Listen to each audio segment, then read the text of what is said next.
this. Okay, so we'll talk a little bit later about what other things that you are doing to insulate us. But now on to you, Gita. Do you agree with that? Is India's ambition to break into the top three a reality? What's your view?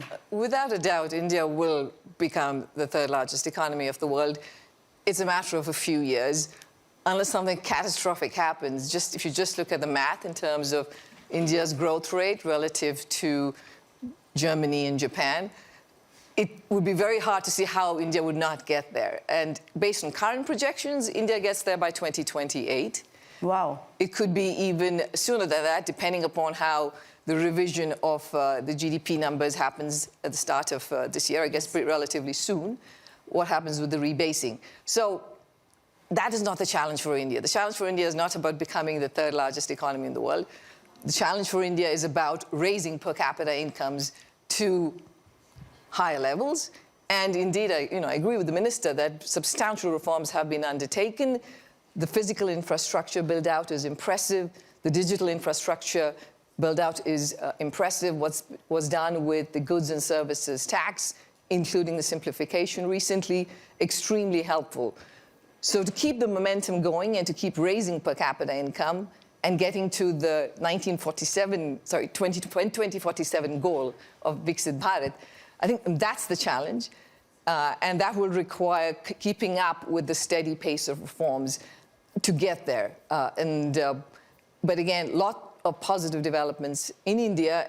And very important is the macro stability that you have in the country, not just with growth where it is, but also with inflation being at the low, single-digit numbers. That is a good spot for India. So you have said earlier that the two things that could hold us back, one is land acquisition is a little bit messy, deregulation, and you have said we've not really used our demographic dividend to its fullest. So what are the things that you think we can do to fix some of those? Yeah, I think a little bit messy is probably an understatement. It is a tremendous challenge in India to acquire land, to have clean land titles. And that is a constraint on growth. It's a constraint on manufacturing. Again, there are states in India that are experimenting with techniques that other states can also adopt. I think Andhra Pradesh is doing a good job in finding very creative ways of helping with selling of land, shifting land from being agriculture to commercial land. Land titling, again, pushing on that is important. Judicial reforms, I think, are absolutely critical. That is a very important bottleneck for growth in India, and it's been there. I think people have seen it as a long-standing challenge, but we're not seeing many changes in that front. In terms of the labor force, you're right. We've been talking about the demographic dividend in India for a long time, but if you look at the contribution of labor to growth in India since the 1980s, only about 30% of India's growth has come from labor. So it is a fairly capital-intensive production structure that India has because of the rules and regulations that exist and the complications of hiring labor. Now, it is a very positive step in terms of implementing the labor laws that were passed by Parliament a few years ago. I think that's great. The states need to take that and go ahead. Raising the limit on the number of workers above which you face higher regulation from 100 to 300 is good. Though if you want to be a part of the big global supply chain, you're going to have to be way more than 300 in terms of the size of the labor force that you have. So pushing on that front is important. Labor market flexibility is critical. On top of that is the skilling of human capital. I think that is a very important part of the solution too. It's not just about the fact that firms aren't creating jobs. There is a mismatch between what jobs can be created and the skill of the labor force in India. So pushing on that front in terms of the level of education and human capital and skilling, super critical. Minister, would you like to come into any of the comments that Gita has made? Anything you'd like to add? We follow a model of cooperative federalism where the central government and the state governments, we work together to bring out many of the reforms. And some of the reforms which are happening in Maharashtra, in Andhra Pradesh, in Odisha, many of these reforms are now becoming the template for other states to follow. And the labor reforms implementation is a major step GST simplification, labor reforms, opening the nuclear energy sector to private sector, and reforms in practically every sector. We have two groups of ministers which are working on half the ministries in one group, half the ministries in other group, where we are going down to the procedural reforms, to legal reforms, to every possible reform that we can have. And I'll request all the participants present here, in case you feel there is any particular point which is hampering your growth in India, do come out. We are here to listen to your problems and solve them. We are here to be the catalyst for your growth in India. Yeah. So, Geeta, I don't know whether you know, but there's a Rajiv Guava committee which is looking at deregulation. I want to ask you, is making another committee to get rid of bureaucratic red tape the best way forward? Well, I assume that this is not just a committee for its own sake, but the hope is that it's going to come up with actual actionable plans. Yes.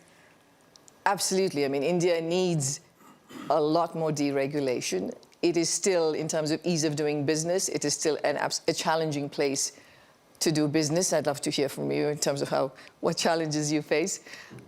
So taking out more and more of the archaic rules that have held back businesses is absolutely critical. But then all other aspects of India will also have to continue in terms of the reforms. Will have to continue, the ones we talked about on land and labor. One of the areas I wanted to point out, which we usually don't talk about when you're talking about business development, is I want to talk about pollution. Mm-hmm.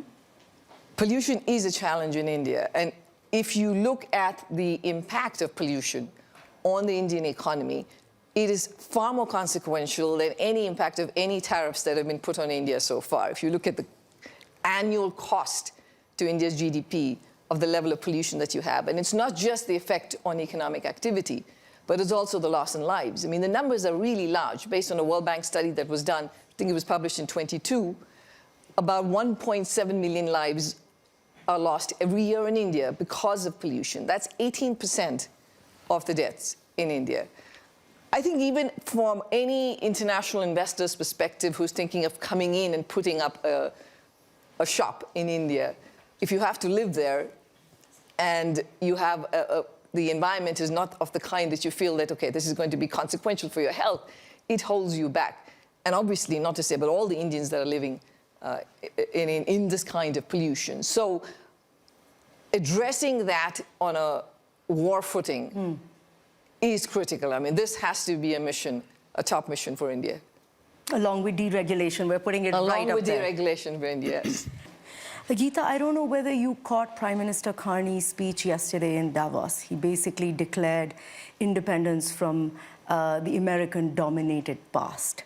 I want to ask you the question about dealing with tariffs in that context. I saw some of his, what he said. It was pretty powerful. Indeed, it was a statement about the current global economic order and how that has basically ended and that we have to, form new alliances. Yes. I think there was a big call to that. First of all, I don't think the movie's over.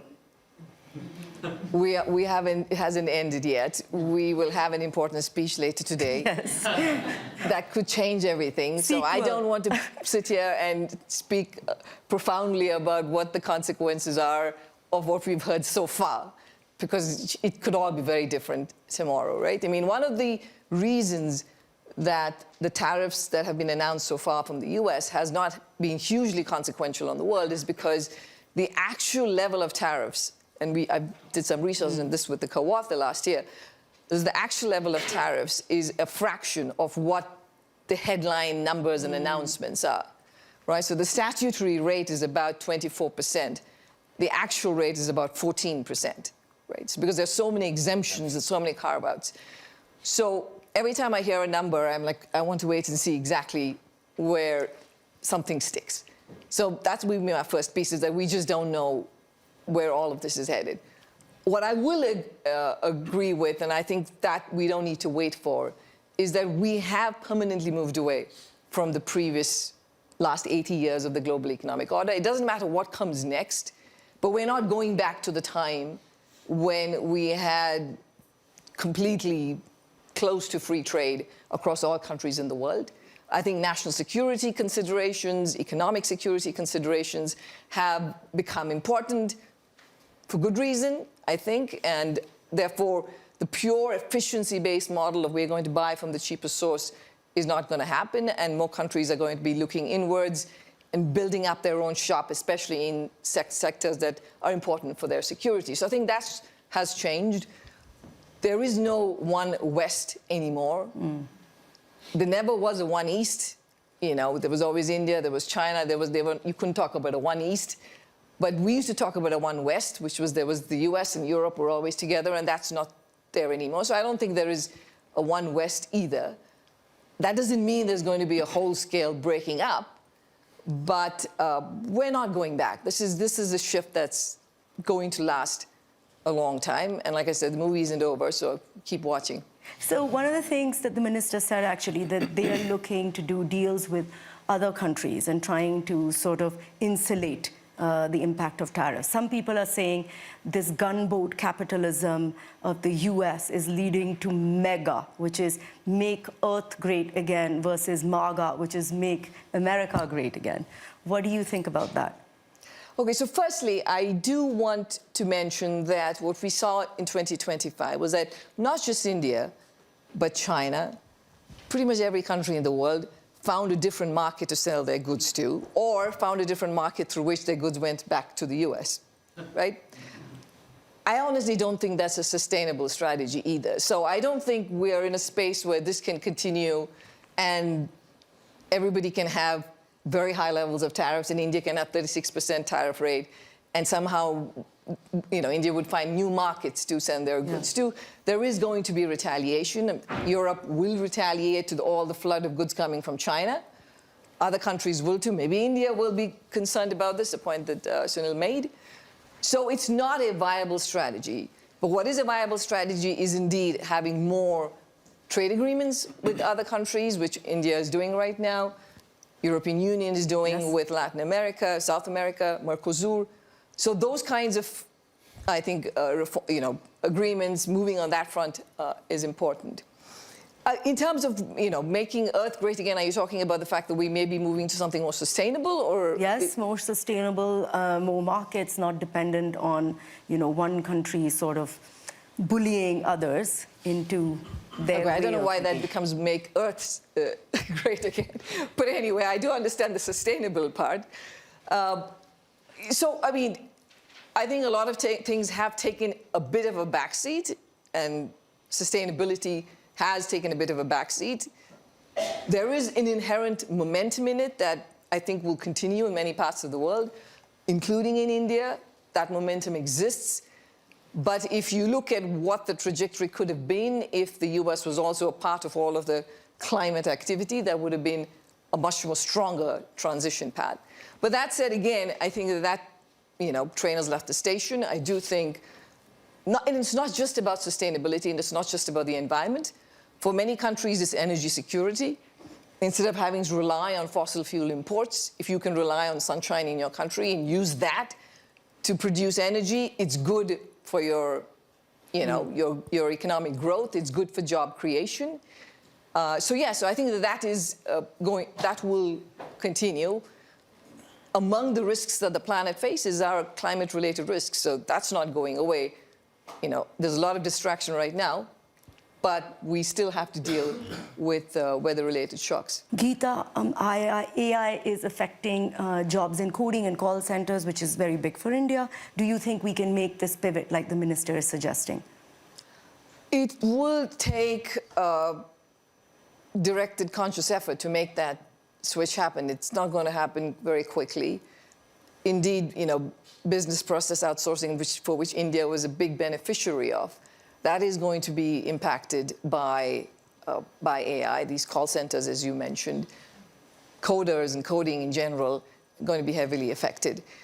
Now, India does have the plus that it does have a good digital infrastructure, which it continues to build on.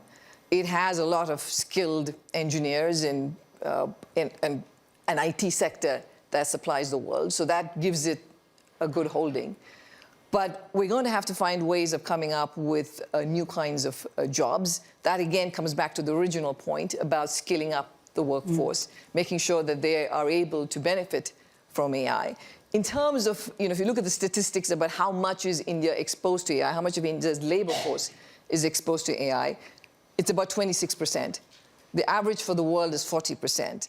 That's just a reflection of the fact that still a very large number of Indians work in agriculture, right? So that transition has still not happened. Productivity in agriculture has not gone up enough to push people out of agriculture into industry and into services. So that transition is still ongoing. So, there is less exposure to AI in that sense for the entire labor market as a whole.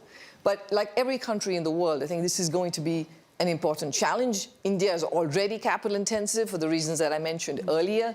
If we end up with services also becoming capital intensive in India, then there is going to be a problem with enough job creation. And here, labor market flexibility is, again, super important.